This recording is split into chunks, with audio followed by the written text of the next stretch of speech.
dahil sa kaputihan ng iyong puso, kaya bibigyan kita ng mutya. Talaga? Maraming salamat.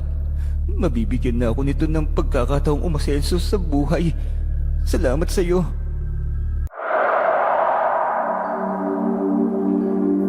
Pangangaso, isa sa natutunan ni Butchoy mula sa kanyang ninuno. Isang kahig isang tuka, iyon ang buhay ng kanyang buong angkan. Walang pangarap, simpleng makakain at walang sakit. Yun lang ay isang pagpapala na sa kanilang angkan.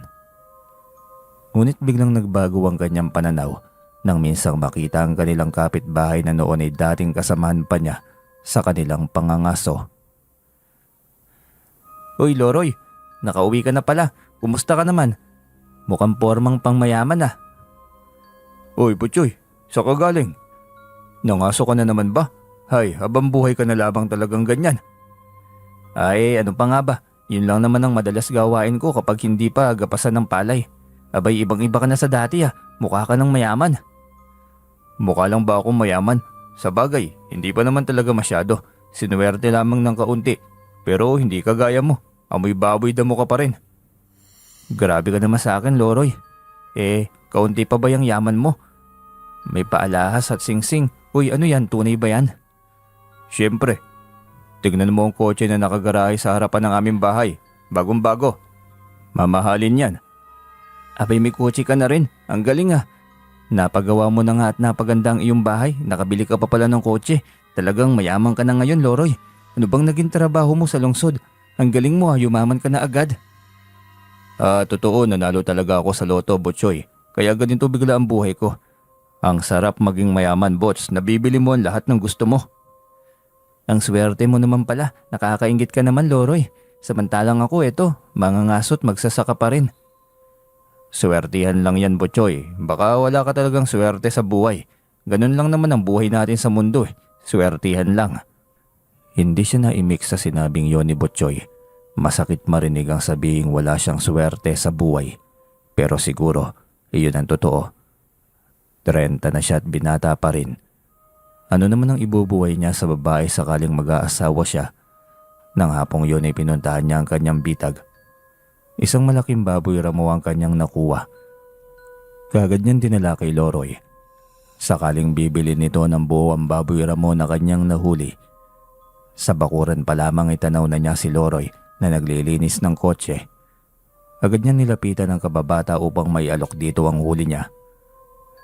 Loroy, bilhin mo na itong baboy ramo na huli ko oh. Ang laki nito at ang taba. Tsaka kung matagal mo na rin di natikman ang karne ng baboy ramo. Naalala mo ba dati? Nag-iihaw tayo nito. Minumukbang nating dalawa.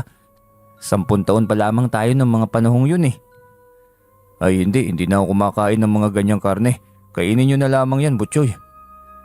Kailangan ko sana ng pera, Loroy. Kahit kalahati na lang ang bilihin mo, ilalako ko na rin yung iba. Kaya ka hindi nagkakaroon ng pagbabago sa buhay. Hindi ka naman kasi makaintindi ng isang salita. Kailangan talagang ulit-ulitin. Hindi na nga ako kumakain ng ganyang karne. Mayaman na ako, mayaman. Hindi mo pa rin ba naiintindihan? Grabe ka naman, Loroy. Porket nagbago ang buhay mo, nagbago na rin yung ugali mo. Hindi dapat ganyan ah. Maraming mayaman, hindi naman nagbabago ang ugali eh. Wala ka na doon, umalis ka na. Amoy panghi ang karga mong baboy ramo, pati ikaw. Amoy panghi ka na rin. Sige Loroy, aalis na ako. Nakakasakit ka ng loob. Bilis na, Tsu. Ang dami mo pang sinasabi. Singkapal naman ng mukha mo yung balat ng baboy na karga-karga mo. Hindi niya maintindihan ang kanyang damdamin sa mga sandaling yon. Galit ang puso niya. Naaawa siya sa kanyang sarili. Dismayado sa nasa taas ngunit alam niyang mali. Bakit kasi noong magpaulan ka ng swerte, hinintay mo pang matulog muna ako? Hindi naman patas ang ganito. Bigla siyang nabuwal sa malaking bato na hindi niya napansin. Nabitiwan niya ang kargang baboy ramo upang protektahan ang sarili. Pasensya na po ama, grabe ka naman sa akin. Kung sila nga na matabil ang dila, hindi man lamang nakakatikim ng disiplina. Ako na nagreklamo, pinarusahan na agad. Grabe naman to, bakit parang sa akin ka lang nakamata? Reklamo pa niya. Na makahumay muli niyang kinarga ang baboy ramo para mailako. Nasa lubong niya si Mang Tomas, ang may-ari ng mga makinarya ng palayan. ang madalas na nilalapitan ng mga tao sa kanilang baryo. Oy, Butchoy, ano yan? Ibebenta mo ba yan? Opo, Mang Tomas, bibilihin mo ba? Ayaw bilhin ni Loroy eh. Hindi na raw siya kasi kumakain ng baboy ramo. Mayaman na raw kasi siya. Tapos amoy pang hinaraw itong karne nito. Ganun ba? Ha, nakakatawa naman. Hayaan mo na. Baka nagbago na nga ng bonggang-bongga ang buhay. Opo, Mang Tomas, mayaman na kasi siya ngayon eh. May magarang kotse at malaking bahay. Noong isang buwan lang natapos na ang bahay nila. Tapos kaninang umaga yata siya dumating galing lungsod. Oo, kaya pala hindi na nanghihiram ng pera sa akin ng mga magulang niya. Mayaman na pala. Abay, nakakatuwa ang ganyan. Grabe ano, kapag pala dumarami ang pera, nag-iiba na rin ang ugali no? Abay, wag mo lahatin, Butchoy. Bakit? Kailan mo ba ako nakitang nagyabang? Walang pwedeng may pagmayabang sa mundong ito. Hiram lang natin lahat ng ito. Ang Diyos ang tunay na nagmamayari ng lahat ng bagay sa mundo. Lagi mong tatandaan yan. Oo nga pala, nariyan ka pa, Mang Tomas. Hanggang ngayon kahit sobrang yaman mo na, hindi ka pa rin nagbabago. Kita mo yung damit mo, parang katulad kong dukha pero ang bulsa mo puno. Ano? Paanong puno? May mga utang din ako, Butchoy ah. Huwag mong isipin na mayaman ako. Pareho lang tayong nakikibaka sa buhay. Napaka mapagkumbaba mo talaga, Mang Tomas. Ikaw ang tunay na mayaman. Yan ka na naman eh, Osya. Ibaba mo na nga yan. Mamaya lang narito ng isa kong tauhan. Ikakarga ko na lamang yan sa owner type kong jeep. Punta kayo mamayang gabi sa bahay ah. Kaarawan ng bunso kong anak. Dalhin mo mga kapatid at magulang mo. May palaro ako para sa lahat. Sige po. Marami pong salamat, Mang Tomas. Ikaw talagang tunay na mayaman. Ayan ka na naman paulit-ulit, Butchoy. Walang mayaman o mahirap sa mundong ito. Lahat ay pantay-pantay. Kapag Diyos ang bumawi sa kahit na anong paraan, kayang-kaya niya itong kunin pabalik lahat. Naalala mo ba si Bagyong Roping? Yun ang pinadala ng Diyos upang bawiin sa mga taong sakim sa ari-arian na hindi nararapat sa kanila. Oo nga po no, yung sakim na si Don Sigmundo, abay binahaba naman ng lampas tao ang ekta-ektaryang palayan niya kung saan ay 1 linggo na lamang pwede nang anihin. Grabe talaga yun. Oo, isang patunay at paalala na wag nating yakapin ng yaman sa mundo. Ang tunay na kayamanan ay nasa puso, ang pagiging mabuti sa kapwa, marunong makisalamuha at marunong tumanaw sa pangangailangan ng kapwa. Doon pa lang itiyak na mas lalo ka pang itataas ng Diyos. Ikaw yun, Mang Tomas eh. Ikaw na ikaw yun. May mabuting loob at matulungin sa kapwa. Hay, ako na naman. Ikaw talaga, Butchoy. Siya, sige na, salamat dito. Sige po, Mang Tomas, salamat po ulit. Anya pagkatapos ay nagpaalam na. Masaya siyang umuwi dala ang perang kita niya sa baboy ramo. Gusto niyang maging kagaya ni Mang Tomas, ang maging mayaman, nang sa ganoon ay marami rin siyang matutulungan at mabigyan ng trabaho gaya ni Mang Tomas.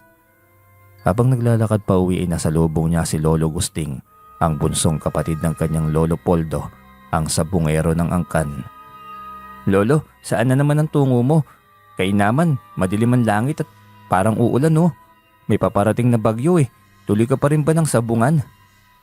Ay, ikaw pala yan, Butchoy. Papunta ako ng sabungan sa kabilang baryo. Itong ulan na ito'y hindi matutuloy. Ako pa ba?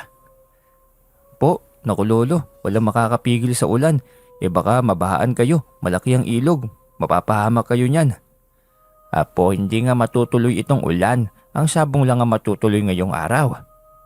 Grabe yung pagkahumaling nyo sa sabong, Lolo. Kahit maulan ayaw papigil eh. Hindi naman, tuwing may piyesta lang naman eh. Libangan ko ito dahil matanda na ako. Anong gusto nyo? Higa lamang ako buong maghapon. Tuwing may piyesta nga pero lahat ng karatig baryo at sityo naman, di buwan-buwan may piyesta. Minsan pa nga 2 piyesta sa isang buwan, nandun ka rin lagi. Ay, hayaan mo na ako, Apo. Matanda na ako eh. Ito na lamang ang naging ehersisyo ko. Sa kaawa ng Diyos, minsan lang naman akong natatalo. Pansin ko nga rin po yun, Lo. Anong sikreto mo dun, Lo? May kinagamit ka yatang orasyon eh. Wala lang naman, pundisyon lang ang tandang ko. Saka inaayon ko sa panahon. Kapag kabilugan ng buwan, yung mga puting manok ko. Kapag naman kadiliman ay maraming pwedeng ilaban. Lahat ng tandang basta hindi puti ang balahibo. Iyan lang talaga ang lagi kong sandigan. Kapag walang sumumpa sa swerte ko'y talagang panalo. Pero madalang lang naman yon. May sumpaan pa pala sa sabong, Lo. Paanong sumpa? Ay halimbawa, yung tandang kong puti. Nilabanan ng puti rin. Tapos hindi niya alam ang tungkol sa pamahiin ay tiyak na talo ang tandang ko niyan. Pero madalang lang naman yung ganyan. Ang galing naman. Talagang kapag naniniwala ka sa pamahiin ay talagang mangyayari ano? Siyempre, galing yan sa mga ninuno at para din niyang anting-anting o mutya. Anting-anting? Mutya?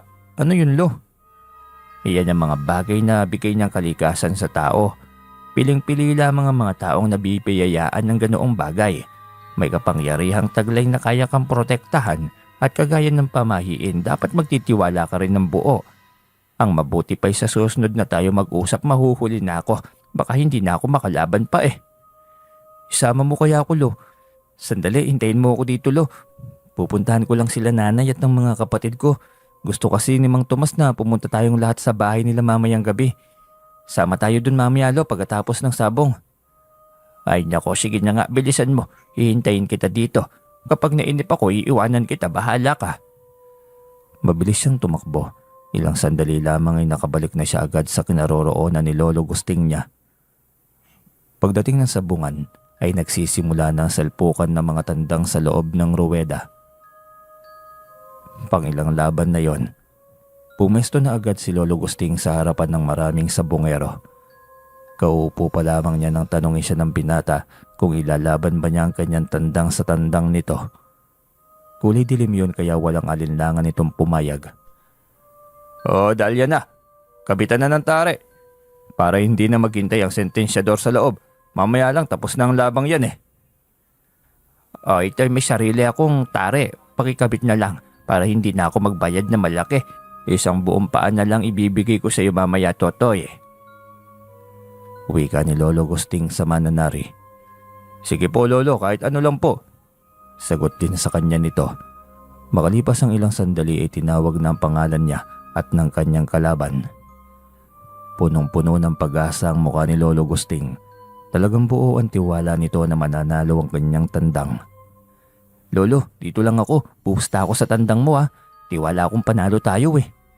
Tunay yan na po. Sige, pumusta ka. Abay, walang problema. Sige lang, may katiyakan naman na po eh. Alam ko lo, ikaw pa ba? Eto talagang apo ko o nakakatuwa. Ngiting wika ni Lolo Gusting sa kanya. Simula pa lamang ng laban ay tensyonado na siya kaagad. Kahit hindi naman niya tandang ang inilaban, wala rin naman siyang alagang tandang. Parehong magagaling ang tandang na naglalaban at matataas ang lipad ng mga ito. Grabe ang ensayo mo sa alaga mong tandang lo, napakalupit. Oo naman na po, 3 taon nang lumalaban yan eh. 3 taon na sa pagiging ganadores yan. Ganadore? Ano yun lo? Ganadores. Yun yung tandang na laging nananalo sa sabong. Mga magagaling sa larong sabong. Yun ba? Mukha ding magaling ang kalaban lo eh. Kinakabahan tuloy ako nito. Baka madali ang pera ko, sayang. Ay, maniwala ka sa akin. Hindi uubra yan sa alaga ko, makikita mo mamaya. Kasasabi pa lamang nito ng bagay na yon nang biglang bumulagta ang tandang ng kalaban. Tuwang-tuwa ito nang makitang panalo ang tandang. Astig yun lo ang bilis ng panalo natin. Bumulagta agad yung kalaban. Hanep, ang galing ng lolo ko, ang galing pa ng alaga niyang tandang. Sabi ko sa iyo kita mo na, panalo na naman ang aking tandang. Hay! Hindi nagkakamali ang aking paniniwala at ang aking damdamin. Nararamdaman ko yan eh. Ang galing talaga lolo, ako man nanalo ng 500, malaking halaga na ito, 1 buong baboy ramo ang halaga. Abay ang laki ng panalo mo apo, yung sa akin kasi 100 lang. Yan lang talaga ang pinakamalaki kong logro. Saka syempre, yan lang din ang pinakamalaki kong pera sa bulsa eh. Ay bakit naman lo, lagi ka naman panalo sa sabong eh. Saan napupunta ang pera mo?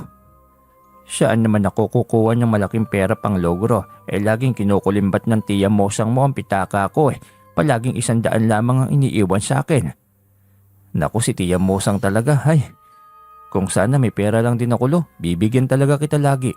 Kaso pinapaaral ko pa rin ang aking mga kapatid eh. Ayos lamang, ganyan tayo pinanganak. Yan na rin ang lahi natin eh. Mahirap, kaya tanggapin na lamang natin itong ating kapalaran. Hindi po Lolo Gusting, iaahon ko ang lahi natin sa kahit na anong paraan. Ayaw ko manatiling mahirap, magiging mayaman tayo. Ibibigay ko sa iyo ang karangyaan Lolo. Kapag nakapagpagawa na ako ng malaking bahay, kukunin na kita dahil sa akin ka natitira. Talaga ba, apo? Aasahan ko yan, ah. Opo, lolo, pangako yan. Hindi ako titigil hanggat hindi ko nakukuha ang pangarap ko. Uwi ka niya sa kanyang lolo. Dahil sa panalong yun ay bigla siyang nagka-interes sa sabong. Bakit hindi? Sa utak niya, baka ang sabong. Ang pagiging eksperto sa sabong ang siyang magiging kasagutan ng kanyang pag-angat sa buhay. Lolo, diretso tayo sa bahay ni Mang Tomas. Maraming pagkain dun. Nakakagutom din palang sabong. Sigaw pa ng sigaw yung iba. Nakakakabatuloy. Ay oo naman, ganyan talaga sa sabungan, maingay. Sige nga, makikain muna tayo dun. Maganda yan. Uuwi tayong busog. E di itong biyag natin ay magiging pulutan na lang. Tama-tama may lambanog ako sa bahay. Masarap itong pamares sa lambanog. At tiyak na mapapasubo na naman ako nito sa inuman. Ay minsan lang naman, saka tayo-tayo lang naman ng tatay mo eh. Oo nga pala lo, ayoko kasing makipag-inuman sa iba, mahirap na. Ganyan dapat po, laging iisipin ng kaligtasan. Siyempre po Lolo Gusting, isa lang itong buhay natin kaya dapat lamang na pangalagaan. Sagot niya sa kanyang lolo. Diretso sila sa bahay ni Mang Tomas. Maraming tao, halos buong baryo. Nakagawian din kasi yon ni Mang Tomas na pakainin ng buong taga-baryo tuwing may okasyon sa kanilang bahay. Dahilan bakit sila mas lalong nakilala sa baryo at umangat pa ng gusto. Sa maikling kwento'y naging masaya ang gabing yon sa teritoryo ni Mang Tomas. Kinabukasan ay muli niyang binalikan ang ginawa niyang bitag na 20 piraso. Baka magkaswerte ulit at makahuli na naman siya ng baboy ramo. Habang umaakit ng bundok ay patuloy pa rin ang kanyang pag-iisip sa kung paanong paraan niya maiaangat ang kanyang pamilya mula sa kahirapan. Habang naglalakad ay nakatanaw lamang siya sa kanyang dinaraanan. Matagal bago niya napansin ang kanina pang isang maliit na bagay na tila ba naglalakad sa kanyang harapan at hindi mawala-wala. Teka, kanina pa ito nasa harapan ko. Bakit hindi ko ito malampasan? Tanong niya sa kanyang sarili. Lumingon siya para tingnan ang kanyang nilalakaran. Nakakausad naman siya. Malayo na nga siya sa paanan ng bundok. Pero bakit ganon? Tanong niya sa kanyang sarili. Hindi siya mapakali habang nakatitig ito sa bato. Muli siyang naglakad at nakita niyang muli ang pag-usad ng bato. Mas lalo siyang naguluhan. Hindi siya nagkakamali. Naglalakad nga ang bato. Bigla niyang naalala ang sinabi sa kanya ng kanyang lolo Gusting. Mga mutya ng kalikasan na maaaring magbigay na suwerte at magandang buhay sa isang tao. Agad niya yung kinuha at inilagay sa kanyang bulsa.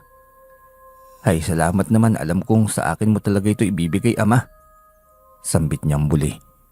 Pagdating sa unang bitag niya ay baboy ramo agad ang kanyang nakita. Ayos to, magiging pera na naman ito mamaya. Pinuntahan pa niya ang iba pang bitag na ginawa niya. Ang ibang nahuli niya ay mga pantot, may mga ibon rin at mga bayawak.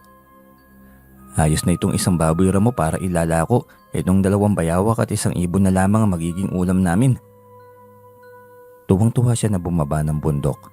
Malawak ang ngiti ng kanyang ina nang makita ang napakarami niyang huli. Aba, ang dami mong huli ngayon, anak ka. Ibebenta mo ulit ba yung baboy ramo? Opo nay, ilalako ko itong baboy ramo, kaya ikaw na munang bahala sa pagkatay nitong bayawak.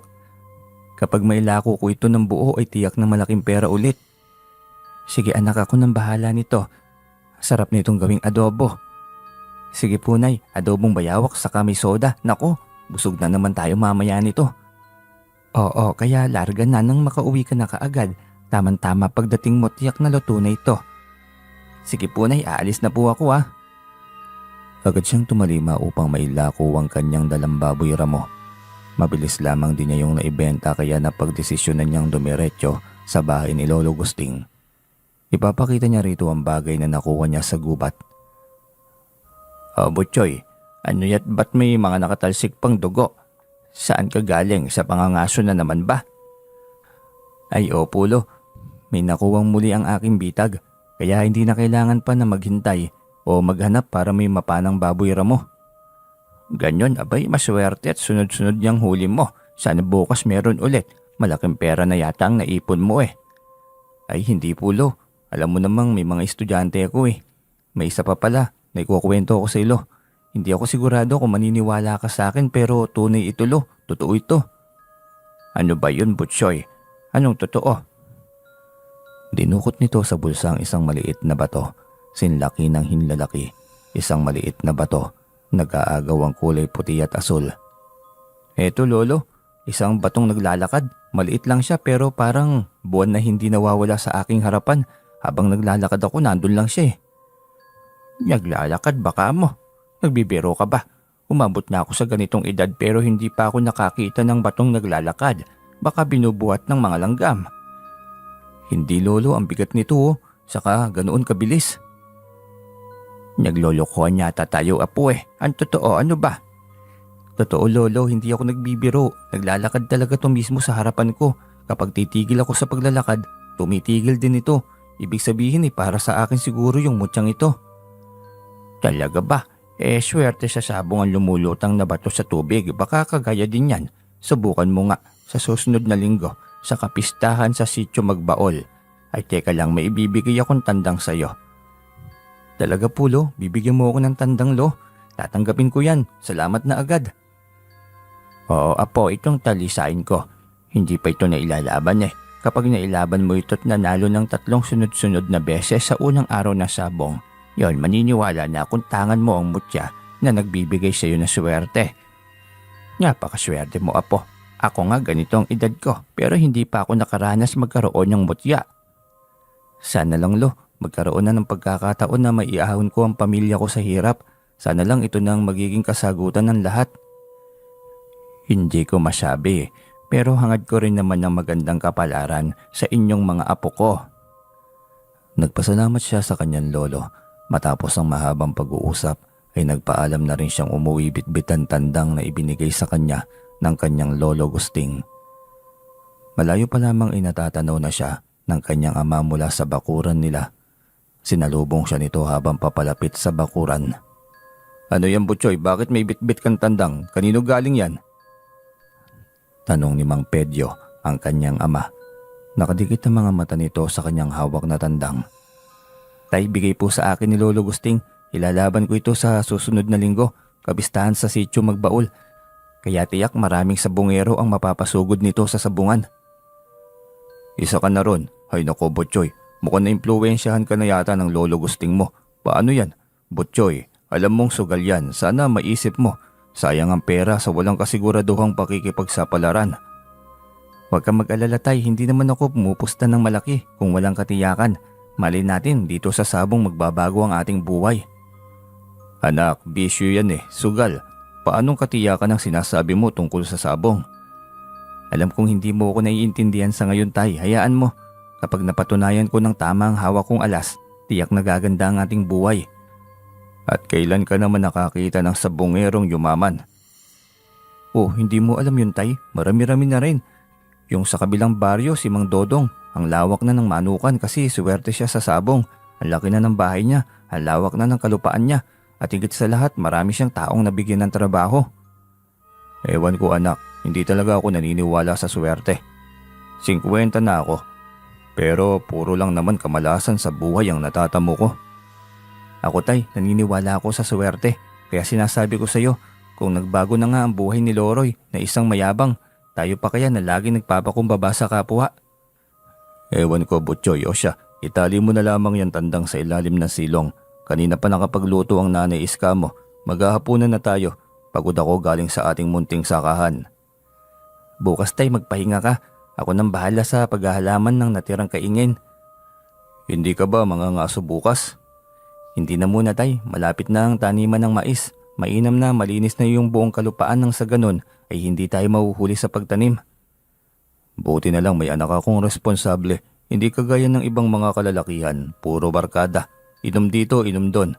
Mag-uuling ng mga kahoy para may pambili ng iinumin. Naku, yung barkada-barkada na yan, wala talagang silbi yan tay. Wala akong interes na pasukin ng ganyan. Walang kwenta. Kapag may kaaway ang isa, damay pa ang lahat. Sinabi mo pa anak, mabuti naman at nakikita mo rin yan. Siyempre tay, hindi pa ba ako matututo? Nangyari na sa pinsan kong si Elmer na masaksak dahil napagkamalan. Paano mabarkada na, lasinggero pa. Bata ka pa nun anak ka, naalala mo pa rin yon. Grabing trauma ka mong ibinigay sa akin nun, tay. Kalunos-lunos ng sinapit eh. 18 saksak ba naman? Akalain mong napakalaki ng kasalanan ni Kuya Elmer. Yun pala'y inosente naman. Yun bang naging dahilan ng hindi mo pagkakaroon ng barkada, anak? Opo, tay. Yun talaga yun. Hindi masamang magkaroon ng kaibigan, anak. Pero dapat din nakilalanin mo ang mga taong gusto mong maging kaibigan. Kung masama ba o magandang impluwensya sila. Para kamo walang problema tayo, wag na lang magkaroon ng kaibigan. Walang magawa si Mang Pedyo, ngunit lihim rin itong natuwa sa kanya dahil nakatuon ito sa hanap buhay, ang nag-iisa nitong anak na lalaki. Malaking tulong siya para rito. Kinabukasan ay maaga siyang pumunta ng sakahan. Gaya ng pangako niya sa kanyang tatay, siya na ang tatapos sa paghahalaman. Mabilis ang naging kilos niya upang matapos agad yon sa isang buong araw. May kalakihan pa ang lugar na kailangang linisin.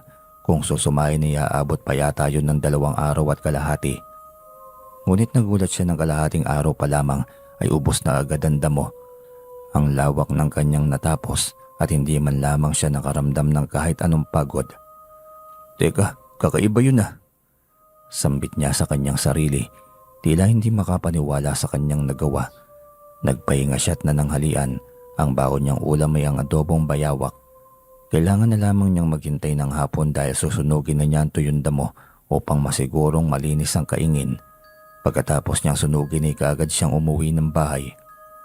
Anak, magkape ka na muna. Halika, tama-tama kagagawa lamang nitong natibong kape. Masarap nga po yan, tay. Butchoy anak, mag-isa ka palang pumunta ng kaingin. Ang aga mong nawala eh. Oo. Iska, ayaw niya akong isama eh. Gusto niyang siya na ang tatapos. Bukas na bukas din, tiyak na tapos na yon. Tapos na po yun, tay. Naku, napakaswerte talaga natin sa anak natin, Pedyo. Oo, Iska, sobrang swerte.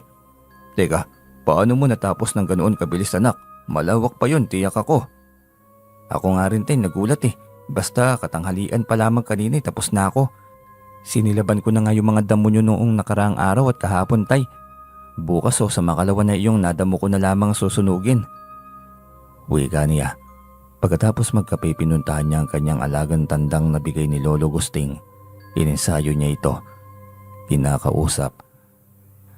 Hanggang sa dumating ang araw ng piyesta sa sitio Magbaul, hindi niya maintindihan kung ano ang nararamdaman niya sa mga sandaling yon. Alam niyang sabik na sabik siyang mailaban ng kanyang tandang.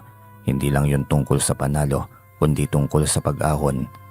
Buo ang kanyang utak at puso na ibinigay sa mutya na hawak niya ang magiging swerte niya sa pagsasabong sa araw na yon. Hoy Butchoy, himula. Akala ko napakabait mong bata, bakit nandito ka sa sabungan? May bisyo ka rin pala. Naku batang ito, nasa loob pala ang kulo eh.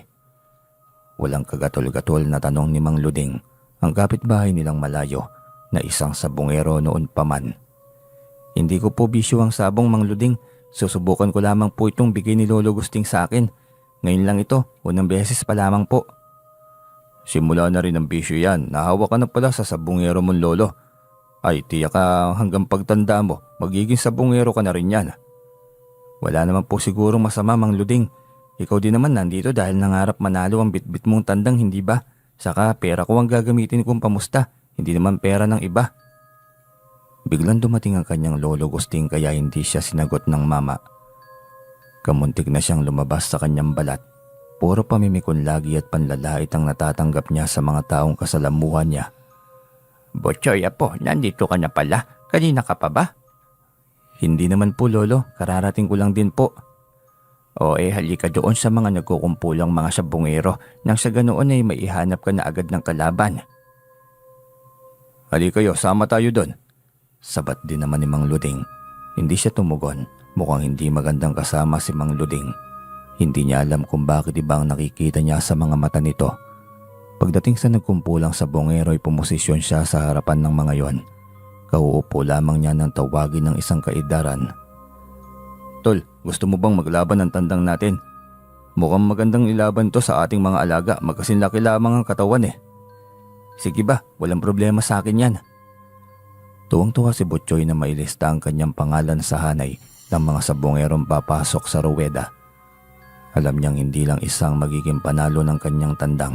Sigurado siya ron. Tila hinihila ang oras at nagulat na lamang siya nang tawagin na ang kanyang pangalan. Kinakabahan siya ng kaunti. Tandang kasi niya yung ilalaban. Bigay ng lolo niya at unang beses pa yon. Gayunpaman ay hindi siya nagpapahalata.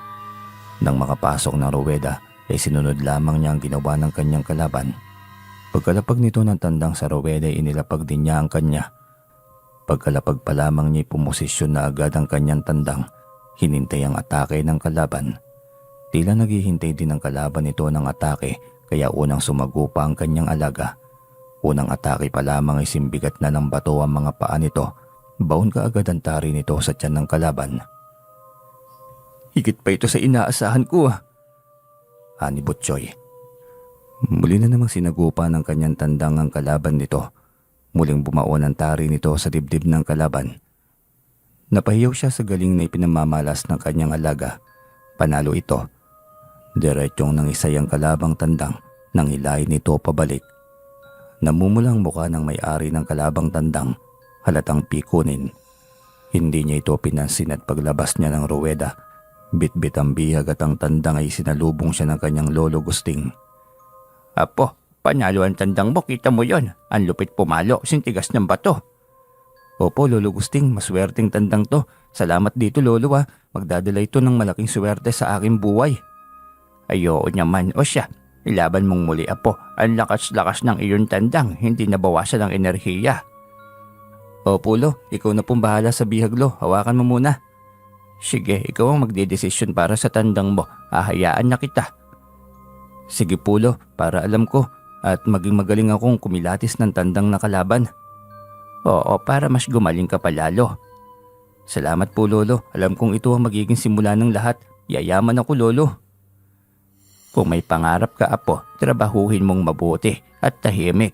Huwag mong ipagkalat at ipagsabi kahit kanino. Marami ang mga mainggiting tao sa paligid na harangan ng mabuting enerhiya. Opo, Lo, ganyan pala dapat. Dito na ako, Lo, para makahanap na ako ng katapat. Pumwesto agad siya sa harapan ng mga sabongero.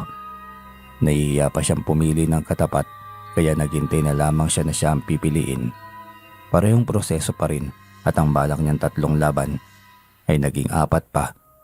4 ang naging bihag ng kanyang tandang. Tuwang-tuwa maging si Lolo Gusting, maging ang mga Kristo o mga taong nakapusta sa kanilang tandang na hindi rin tinantanan ng kanilang tandang tuwing ilalaban. Tunay, Apo, tangan mo nga ang mutya ng batong naglalakad. Napakabihira. Halos hindi ka panipaniwala pero ayos yan, Apo. Tahimik ka lang. Huwag mong ikwento sa iba o kahit na kanino ang tungkol sa tangan mong mutya. Opo, Lolo. Bukas ilalaban ko ulit to Hindi yan. Hindi maaari. Bakit po, Lolo? Mahahalata nilang may tangan kang mutya. Ang enerhiya ng manok ay dumadaloy sa katawan ng tandang na hinahawakan mo na siyang magpapanalo sa kanya sa laban sa loob ng ruweda. Kita mo't bawat atake ng tandang mo kanina ang bigat ng mga paan niya tuwing binabaon ng taray sa katawan ng kalaban kasing bigat ng bato. Yun palang mutya, Lolo. Oo, depende sa mutya na tangan mo yon. Isa lang naman ang hangad ko sa mutya na hawak ko, Lolo. Ang maging magaan ang buhay ng aking pamilya. Tayong lahat. Apo, mangyayari yan kung buo ang tiwala mo sa hawak mong mutya. Huwag mo lamang madaliin ang lahat. Lahat ng bagay ay may tamang panahon. Opo, Lolo. Lagi kong hihintayin ang pagkakataong yan. Wika niya. Kinabukasan ni pinahiram siya ng tandang ng kanyang Lolo Gusting. Iyon ang inilaban niya at kagaya ng kanyang inaasahan ni panalong muli ang kanyang tandang. Tuwang-tuwa silang maglolo habang pauwi. Hindi na mapipigilan. Tuloy-tuloy na ang panalo niya sa pagsasabong. Lolo, ipapadala ko ulit itong 2 bihag. Ang pinsan kong sibong na lamang ang bahalang magluto nito para sa inyo. Ay salamat, Apo. Abay, araw-araw na tayong may ulam na bihag nito Mamaya tubuan na tayo ng pakpak at galis nito. Ano yun, aswang? Tawanan silang maglolo habang naglalakad. Lumihis na lamang ng daan si Lolo Gusting, kaya nagpaalam na ito sa kanya. Malapit na rin at tanaw lamang ang bahay ng kanyang tiya Mosang, ang bunsong anak ni Lolo Gusting. Habang naglalakad siya patungo sa kanilang bahay ay naramdaman niyang tila biglang bumigat ang bitbit niyang bihag. Napakunot ang noo niya. Hindi naman ito ganito kanina. Nang silipin niya ito'y nabitiwan niya ang hawak ng mga bihag. Ano ba yan? Bakit bigla mo na lang itinapon? Nagsasalita ka pa talaga. Nakakatakot naman ito. Bakit ka naman matatakot sa akin? Binigyan na nga kita ng mutya eh. Dapat kaibigan na tayo. Ako si Muson. Muson? Anong klaseng pangalan yan? Bakit hindi na lang naging Mason? Hindi ako nagbibiro. Gusto mo bang bawiin ko yung hawak mo mutya? Ay wag naman ganyan. Grabe ka naman sa akin. Para na sa akin to, hindi ba? Kaya nga binigay mo sa akin eh. Oo, para sa'yo talaga yan. Lalo na't may mabuti kang puso. Pero bigyan mo naman ako ng alay. Ibigay mo sa akin yung itim na tandang na bihag mo. Yun lang naman pala eh. Walang problema sa akin yan. Yan, ganyan. Mabilis ka usap. Huwag ka mag-alala. Maganda magiging buhay mo sa susunod pang mga taon. Sabi mo yan, Muson ha. Samahan mo naman ako lagi sa sabungan. Hindi na, marami pa akong misyon sa buhay. May mga ginagabayan din akong mga manggagamot. Kaya ikaw na ang bahala sa sarili mong buhay. Basta huwag mong kalimutang mag-alis sa akin buwan-buwan. Isang itim na tandang. Yun lang naman. Sige, walang problema. Ibibigay ko sa iyo ang hinihiling mo. Yan, mabuting bata. At Diyos sa'yo hanggang sa muli nating pagkikita. Salamat kaibigan. Nang tuluyan na itong maglaho ay diretso na rin siyang umuwi ng bahay. Matagal na siyang naniniwala sa mga elemento. Ngunit unang pagkakataon yon na nakausap niya ng aktwal ang isang duwende at naging kaibigan pa. Minarka niya ang kanyang kalendaryo sa bahay. Tuwing ika-4 na Biyernes ng buwan ay kailangan niyang mag-alay ng itim na tandang kay Muson. Makalipas ang 6 na buwan sa pagsasabong tuwing may kapistahan sa karatig baryo at sityo'y hindi niya namalayang marami na ang perang naipon niya. Sobra-sobra na ito sa plano niyang pagpapagawa ng bahay. Isang bungalow na tipo ng bahay na may 5 malalawak na kwarto. Ang isa'y sa kanya, ang isa'y sa kanyang mga magulang. At ang 3 sa mga kapatid niyang babae. Gulat na gulat si Loroy maging ang ibang kapitbahay nang makita ang napakalaking pormas ng bahay. Sigurado kang ganyang kalaki ang ipapagawa mong bahay, sementado pa. Saan ka naman kukuha ng malaking halaga ng pera niyan? Tanong ni Loroy sa kanya na hindi nito matiis at talagang nilapitan pa siya. Ikaw pala yan, Loroy. Bakit noong pinagawa mo ba ang bahay mo, tinanong kita kung kasya ba ang perang meron ka?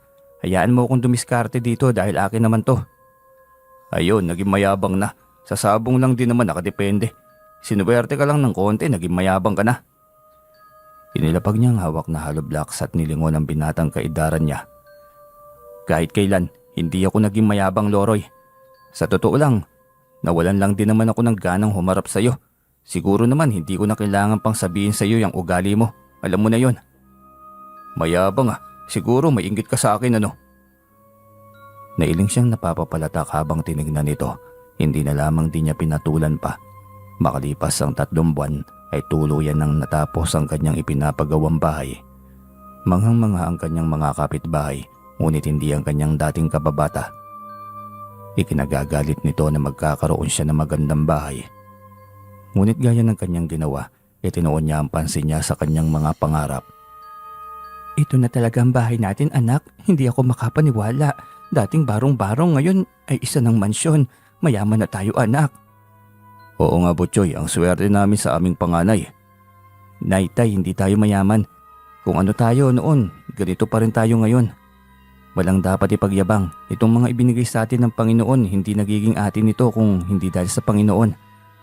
Kayang-kaya niyang bawiin ito sa isang iglap lang. Kung hindi natin pangangalagaan, kaya nakikiusap ako sa inyo, huwag niyong ibahin ang dating nakagawian. Manatili tayong simple at mapagkumbaba. Siyempre anak, nakakahiya sigurong magyabang. Alam naman ng mga tao dito sa atin na noon pa man na isang kahig at isang tuka lang tayo. Kaya nga nay, ang mabuting gawin natin ngayon ay tumulong sa mga kapitbahay na ang buhay ay katulad sa atin noon. Kaya ka pinagpapala, Butchoy, napakabuti naman talaga ng iyong puso, anak. Nagbabalik tanaw lang po ako lagi sa panahon ng aking kabataan hanggang sa maging binata ako, nay. Ang hirap ng buhay natin noon, kaya gusto kong tumulong sa mga taong pareho ang buhay sa atin noon. Sana nga pala rin pa at bibigyan pa ako ni Ama ng magandang buhay pa. Tiyak yun anak, sa katulad mong may mabuting puso, siguradong tuloy-tuloy ang magandang buhay na ibinigay sa iyo ng Diyos. Sana nga po tay. Makalipas ang 3 buwan ay nakabili ulit siya ng habal-habal. Gagamitin nila yon ng kanyang tatay para pampasahero sa kanilang baryo. Mahirap at lubak-lubak ang daan sa kanilang baryo tungo sa maraming sityo, kaya malaking tulong ang habal-habal na naisipan niyang gawing negosyo. Si Lolo Gusting ay hiniling niya kay Tia Mosang niya na siya nang mag-aalaga. Konting panahon na lang mag-uulyanin na itong si Tatay Gusting, baka mahirapan ka. Uwi ka ng kanyang Tia Mosang. Ayos lang tiya, kaya nga alagaan di ba? Matagal nang patay si Lolo Poldo, ang kapatid ni Lolo Gusting, na ama ni Nanay Iska. Hindi man lamang namin yun nabigyan ng magandang buhay, kaya babawi na lamang ako kay Lolo Gusting. Sigurado ka ba, Butchoy? Yung nanay at tatay mo. Desisyon ko po tiya, tiyak din ako matutuwa sila kapag naroon ang lolo. Bibisita na lamang kayo lagi sa bahay tiya. Sige kung yan ang gusto mo, sa bagay, mas mabibigyan mo ng magandang buhay ang tatay. Ang yaman mo na ngayon, Butchoy. Hindi naman po tiya. Oo nga pala, bala kong bigyan ka ng 10 biik na alagaan para kahit papaano naman may pagkakakitaan kayo. Bibigyan naman kita ng pera para may pangkain ka sa mga alaga mo at para hindi ka mahirapan. Nagulat ito at hindi makapaniwala sa kanyang sinabi. Totoo ba yan, pamangkin? Parang hindi ako makapaniwala. Bakit hindi? Tiya kita. At ang pangarap ko ay may angat lahat ng aking mga kapamilya sa kahirapang pinagdaanan natin ng mahabang panahon. Bumili nga rin ako ng habal-habal para gawing pampasahero namin ni tatay . Talagang tuloy-tuloy lang yung pag-usad mo, pamangkin. Sana nga po tiya, tuloy-tuloy pa rin. Marami pa akong kaanak na gustong tulungan . Sa unti-unting pag-angat ng kanyang mga pamilya at kaanak sa tulong niya ay mas naging kilala at tinangaan siya ng mga tao. Lalo pat taglay pa rin niya ang kabutihan ng puso at kasimplehan. Mas lalong naging mainit ang mata ng kababata niyang si Loroy sa kanya, ngunit hindi niya ito binigyan ng pansin. Mas ginulat pa niya ang mga kababaryo na makabili siya ng 15 hektaryas na palayan sa karatig na sityo. Mga tsuhin niya ang kanyang pinamamahala roon. Bumili siya ng hand tractor at thresher para sa mga palayan. Malayong malayo na ang bukay niya noon sa ngayon. Iyon ay dahil sa mutya ng batong naglalakad na binigay sa kanya ni Moson. Tuloy-tuloy ang kanyang pag-ali dito ng itim na tandang. Malayong malayo ka na sa dati. Natutuwa ako't hindi nga ako nagkamali na sa iyo ko binigay ang mutya. Biglang wika ni Moson. Ang duwending nagbigay ng mutya sa kanya. Nasa tabi niya ito habang pinaliliguan niya ang kanyang tandang. Ginulat mo naman ako, Moson. Ang tagal mo nang hindi nagparamdam . Sabi ko naman sa iyo, marami akong tinutulungan ng mga albularyo sa kanilang panggagamot. Minsan dinadalaw naman kita at pinagmamasdan. Hindi mo lang ako napapansin.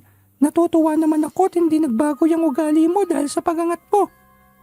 Hindi naman ako umangat. Ganito pa rin naman ako. Binigyan lamang ako ng responsibilidad.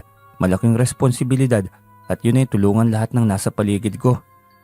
Alam mo, Butchoy, kung tutusin, pwede mo nang hindi gawin yun . Pwede mong sarilinin na lamang lahat ng yaman na mayroon ka. Pero hindi mo ginawa kasi mabuti ang puso mo. Hindi ka makasarili. Boson, walang yaman na nadadala sa hukay. Aanin ko ito kung hindi ko itutulong sa iba, hindi ba? Maraming karapat dapat ng tulong. Huwag lamang yung mga abusado. Oo, tama yan. Kilatisin mo muna ang taong gusto mong tulungan. Mamaya alak lamang palang kailangan ng taong yun at hindi karapat dapat. Naging mahaba ang kanilang pag-uusap ni Moson at natigil lamang yon nang lapitan siya ng kanyang ama. Anak, magbihis ka na, alis tayo. Saan po tay? Nako, nakalimutan mo, sabi na may libreng konsulta sa sentro ng kalusugan ng baryo ngayon. Di ba ipapasuri natin yung dugo mo nang sa ganoon ay maagapan kung sakaling ang mataas ang presyon ng dugo mo. Baka rin diabetic ka, mabuti na yung maaga nating maagapan. Mukhang wala naman akong dinaramdam tay. Ay hindi pwede yung nanguhula, halika na't magbihis ka na. Noong isang araw masakit ang batong mo saka sabi mo nagsusuka ka. Maayos na ngayon tay, pero sige na lang, maliligo lamang ako at magbibihis. Sige bilisan mo, hihintayin kita dito sa labas. Tumalima siya at mabilis na nagbihis. Sabay silang pumunta sa baryo sakay ng habal-habal. Pagdating sa baryo ay maraming nakapilang mga magpapagamot. Ngunit agaw atensyon sa kanyang isang babaeng nakauniforme ng puti. Alam niyang isa itong nurse. Umaaligid dito si Loroy.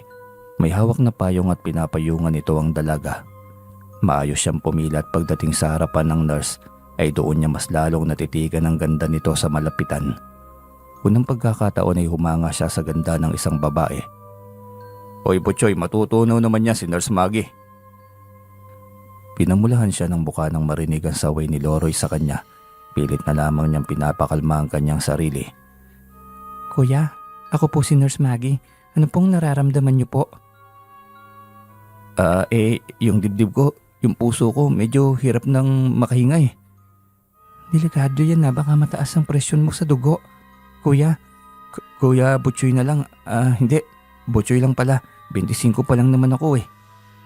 Kuya Butchoy, 20 lang kasi ako, kaya kuya ka pa rin. Alanganing napakamot siya ng ulo habang masama pa rin ang titig sa kanya ni Loroy. Parang gusto tuloy niyang inisin ito ng inisin, ngunit hindi niya ito binigyan ng pansin. Umakto siyang hindi napapansin ang mga kinikilos ng kanyang kababata. Nurse, kumusta po? Medyo mataas nga ang presyon ng dugo mo, kuya. Saka itong dugong kinuha ko sa iyo, susuriin ito ng aking mga kasama. Baka po may diabetes kayo. Kaya pagkatapos kitang painumin ng gamot ngayon, diyan ka muna sa tabi umupo, kuya. Kailangan nating hintayin ang resulta ng dugo mo. Ginawa nito ang bilin ng nurse. 2 oras siyang naghintay. Nang tawagin siya nitong muli, pinabatid nito na tunay ngang mataas ang kanyang asukal sa dugo pero maaari pang maagapan. Kunin na lamang po namin ang iyong address at buong detalye, kuya. Dahil ahensya po ito ng gobyerno, sa kalasugan ay kami na pong bahalang pupunta sa inyong mga bahay-bahay upang suriin kayo at bigyan ng karampatang gamot hanggang sa tuluyan po kayong gumaling. Biglang nabuhay ang kanyang loob nang sabihin yon ng nurse. May pagkakataon pa na makilala niya ito at hindi niya sasayangin ang pagkakataong yon. Butchoy anak, nakatatlong balik na rito, Nurse Maggie. Akala ko ba may balakan ligawan siya? Tay, nahihiya ako eh. Abat natutorpe ka yata. Walang torpe sa ating lahi. Kasi naman tay, professional yun eh. Bakit? Puso bang magsasabing ang professional para lang sa professional? Hindi naman ah. Saka kayang-kaya mo namang buhayin ng nurse na yon kung sakali. Baka kasi hindi ako matanggap ng pamilya niya tay. Ay subukan mo anak, hindi ito tungkol sa propesyon. Kung mabuti ang iyong ugali at kalooban, tiyak akong magugustuhan ka rin ng kanyang angkan. Sa susunod na balik niya tay, sasabihin ko ng pakay ko. Oo naman, gawin mo dahil alam kong may gusto sa iyo ang nurse na yon. Nakikita ko. Dahil sa sinabing yon ng kanyang amay, naglakas loob siyang magtapat sa dalaga. Nagulat ito sa kanyang pagtatapat. Gayunpaman ay sobrang tuwa niya nang bigyan siya nito ng pagkakataong manligaw. Nang malaman yon ni Loroy ay nagwala ito sa galit. Hinarang siya nito habang pauwi galing sa kanyang palayan. Ano na naman bang problema mo, Loroy? Lagi na lang mainit ang ulo mo sa akin ah. Nagtatanong ka pa talaga. Simulat sa pool, ikaw lagi ang problema ko eh. Ako? Bakit? Kahit kailan, hindi naman ako naging problema ng kapwa ko ah. Kaya nakapagtataka kung bakit ganyan ka na lamang magalit sa akin. Inosente ka pa eh. Nagpagawa ako ng malaking bahay, nagpagawa ka rin. Ginagaya mo ako. Ngayong nililigawan ko si Nurse Maggie, niligawan mo rin. Lahat na lang na mayroon ako gusto mo, ikaw rin. Mainggitin ka, inggitero. Loroy, ilang taon kong pinagsikapan ng mga bagay na mayroon ako. Hindi rin ito para lamang sa aking sarili. Nakikita mo kung paano ko tinulungan ng mga kaanak at ibang mga kapitbahay natin. Ikaw ba kahit isa man lamang sa ating mga kapitbahay, minatulungan ka ba? Kahit ang iyong mga kaanak nagrereklamo. Ako pang tumutulong kasi ikaw, kahit 5 duling hindi ka makapaglabas ng pera sa bulsa. Pero saan na nga ba yung yaman mo? Mukhang unti-unti nang nauubos ah. Naibenta mo na ang motor mo, ang kotse mo. Anong susunod? Baka ang bahay naman. Walang yaka Butchoy, ang yabang mo ah. Saan banda ako nagyabang? Wala akong pinagmamayabang, Loroy. Kung may naging mayabang dito, ikaw yon. At ang mayayabang, ibinabagsak yan ng ama. Ikaw rin Butchoy, babagsak ka rin pagdating ng araw. Hindi ko rin sinasabing hindi ako babagsak, pero bago mangyari yon, sisiguraduhin ko munang nabigyan ko ng magandang buhay lahat ng mga kapitbahay at kaanak ko. Puwera sa mga abusado at mga mayayabang. Uwi ka niya sabay talikod dito. Ngunit hindi niya inaasahan na may gagawin itong hindi mabuti sa kanya. Binaril siya nito ng 2 beses sa likod. Napatihayad siya sa gulat ng pagtama ng bala, ngunit tiyak niyang walang tumagos na bala sa likuran niya. Nagmamadali agad itong tumakas. Nang makalayo ito'y pinilit niyang abutin ang kanyang likod. Hinapa niya kung may sugat ngunit wala. Naistatwa siya saglit sa pangyayari. Hindi pa rin siya makapaniwala. Narinig niya ang paglagitik ng kanyang likod na tila ba isang batong natamaan ng lata. Traitor ang lokong yun! Gusto kang talihin! Uwi ka ni Muson na bigla na lamang sumulpot sa kanyang harapan. Nariyan ka pala, Muson. Naramdaman ko ang panganib kaya hinanap agad kita. Buti, ganung paraan kanya inatake. Nagulat ako, Muson. Bakit hindi ako tinamaan? Tumama sa'yo. Kaso'y sintigas ng bato yung katawan mo. Kaya pa siya lamang yung magiging marka mo sa likod. Ang galing naman pala ng mutya na hawak ko. Pati sarili ko pwedeng protektahan. Para talaga sa sarili mo yan. Kaso'y, swerte din yan sa sabong. Kaya mabilis ang pag-asenso mo dahil nakakabit na rin sa tandang mo ang swerte sa mga kamay mo. Salamat, Muson. Malaking tulong talaga itong mutya sa marami. Hindi lang sa sarili ko. Oo, huwag ka mag-alala. Ligtas ka lagi sa lahat ng bagay dahil sa tangan mong mutya. Ingatan mo lamang yung mga mata. Huwag kang tumanggap ng pagkain sa mga taong hindi mo kilala at may taglay na inggit sa'yo. Baka lasunin ka. Hindi ka kayang protektahan ng mutya sa ganyang bagay. Lagi kong tatandaan yan, Muson. Pagdating niya sa bahay ay gulat na gulat si Loroy nang makitang bumaba siya ng motorsiklo. Hindi totoo to. Isa kang multo. Bakit minumulto ka ba ng kasamaan mo ha, Loroy? Mas demonyo ka talaga, Butchoy. Pagkatapos mo akong barilin, ako pa ngayon ng demonyo. Ikaw ang kampon, Loroy, at hindi ako. Anong narinig ko, Butchoy? Binaril ka ni Loroy? Biglang sabat ng kanyang ama mula sa likod. Agad niyang hinila ang ama papasok ng bahay. Ayaw niyang makisali pa ito sa ginawang panggugulo ni Loroy sa kanyang buhay. Tay, wag ka na pong makisali. Pero anak, hindi pwedeng basta na lamang hayaan ng mga taong abusado. Matagal na yung mainggit sa'yo eh. Galit na galit na naungusan mo ang buhay niya. Hayaan mo na tay, pero may sasabihin ako sa'yo.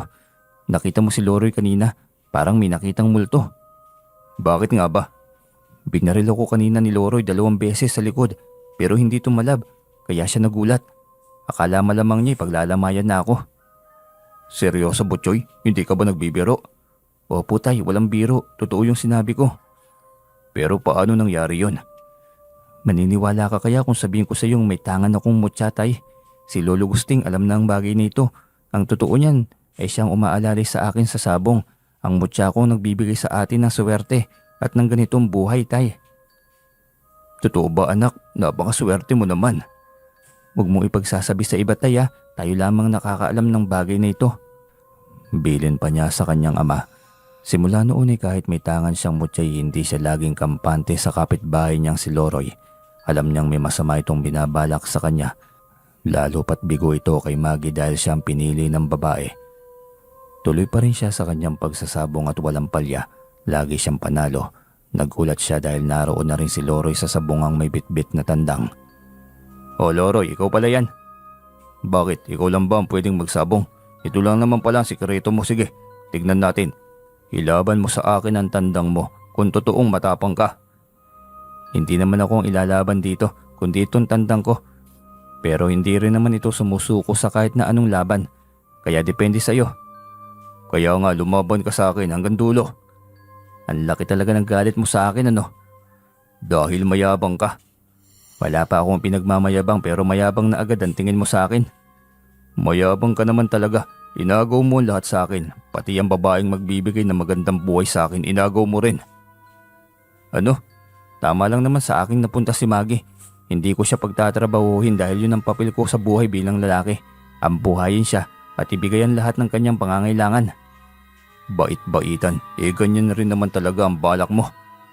Wag mo akong itulad sa iyo o taktalang ka. Ang mabuti pa'y ibigay na natin sa mananari itong tandang natin nang makabitan na ng talim at mamaya lang ay ilalaban na itong tandang natin. Sumunod ito sa kanya. Desidido din itong gapiin ang kanyang ganadores na tandang. Kaya hinayaan lamang niya ito. Nang tawagin ang kanilang pangalan ay nagpatiuna na agad si Loroy na pumasok. Na makapwesto na inilapag agad ni Loroy ang tandang nito. Walang alinlangan niyang sinunod ang kanyang tandang. Umusog agad siya sa likuran nang makitang pumosisyon na ng atake ang kanyang tandang. Nilaro-laro ni Loroy ang kamay na halatang tensyonado. Wala pa nga, kinakabahan ka na kaagad. Sinong kinakabahan? Hindi ako kinakabahan na. Talaga lang ha, kaya pala nanginginig yung mga kamay mo. Agad nitong itinago ang kamay. Doon ay tinuon ang atensyon sa kanilang mga tandang. Nang sagupain at salpukin ng kanyang tandang ang alaga nito, ay napapasigaw ito sa gulat. Ano ba? Lumaban ka nga, nakakainis ka naman. Huwag mong sigawan ang alaga mo, mas lalo lang yung matatarant at matatakot. Wala kang pakialam, alaga ko yan. Kahit anong gagawin ko dyan ay wala kang pakialam. Sabi mo yan ha, paano ka bibigyan ng magandang buhay ng alaga mo? Magandang trato nga sa kanila, hindi mo magawa. Bakit ba sa akin ka nakabantay? Pabayaan mo ako. Nagkibit balikat na lamang siya habang pinagmamasdan ang kanilang mga alagang naglalaban. Ilang sandali pa ibinaon na ng kanyang alaga ang tari nito sa tandang ni Loroy. Napasigaw ito sa gulat nang umiyak ang tandang nitong natamaan ng tari. Hindi pa doon nagtatapos. Muli itong inatake ng kanyang tandang kahit pa ayaw na nitong lumaban. Sa huli ay binigyan na ng hatol ng sentensyador. Panalo ang alaga ni Butchoy. Galit na galit si Loroy nang makita ang tandang nito na walang buhay at nakatihaya niyang bitbit. Hindi niya ito pinansin, kunwari ay hindi niya nakita. Lumaban pa siyang muli at lihim na nanood si Loroy sa naging laban ng kanyang alaga. Lihim itong napahanga sa galing ng kanyang tandang. Ngunit pilit nitong tinatakpan ng galit nito sa kanya. Kaya kung ano-ano na naman ang inaakusa nito. Mandaraya ka talaga, tiyak ako doon. Ayan ka na naman. Ang alaga ko naman na napagdiskitahan mo. Ayusin mo, Butchoy. Mahuli ko lang yung pandaraya mo, lagot ka sa akin at yung tandang mo. Walang nakakatakot sa banta mo, Loroy. Kasi kahit kailan, hindi ko nagawang mandaya. Talaga lang ha, malalaman natin yan. Banta pa nito. Nang makita nito na umabot ng 4 na beses ang pamimihag nito ng tandang, ay mas lalo pa itong nagalit. Nagsimula na itong mag-isip ng mga bagay na makapagpapabagsak sa kanya. Kagaya ng pagsunog nito ng kanyang palayan na dapat ay 1 linggo na lamang ay pwede nang maani. Mabuti na lamang at nakita ito ng tiyuhin ni Butchoy. Kaya naagapan at maliit lamang ang natupok ng apoy. Nang hindi ito magtagumpay ay mga alaga nilang kalabaw ang nilason nito. Alam niyang hindi siya mapagbibintangan dahil hindi siya naaktuan, pero sinisiguro niyang mananagot pa rin ito. At pagbabayaran nito ang buhay ng mga alagang kalabaw niya na naging katuwang niya sa kanyang palayan at pagbubungkal ng lupa. Tinawag niya si Moson. Ito ang kanyang tatanungin dahil ito ang nakakaalam ng bagay na hindi niya nakikita. Bakit mo ko tinawag? Moson, alam kong alam mo ang tungkol sa panlalason sa aking mga alagang kalabaw. Ayun ba? Alam na alam ko. Kaya nga dinisiplina ko na eh. Ano bang ibig mo sabihin? Pinasuka ko na ng putik. Maraming putik. Kasunod doon ay tuko na. At kapag hindi nila naagapan, mamamatay siya. Ginawa mo yun?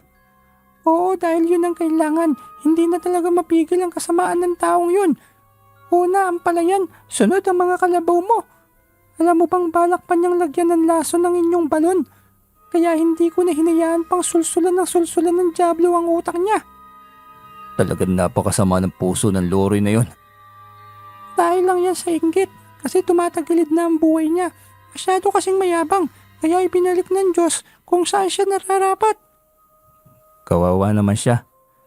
Ikaw ang mas kawawa kapag nagpatuloy ang ganyan tao. Wala nang ibang nasa isip kundi kasamaan. Yun nga lang, bakit ba kasi nagkaganito si Loroy? Dati naman kaming naging magkaibigan eh. Binago na ng pera ang kanyang buhay.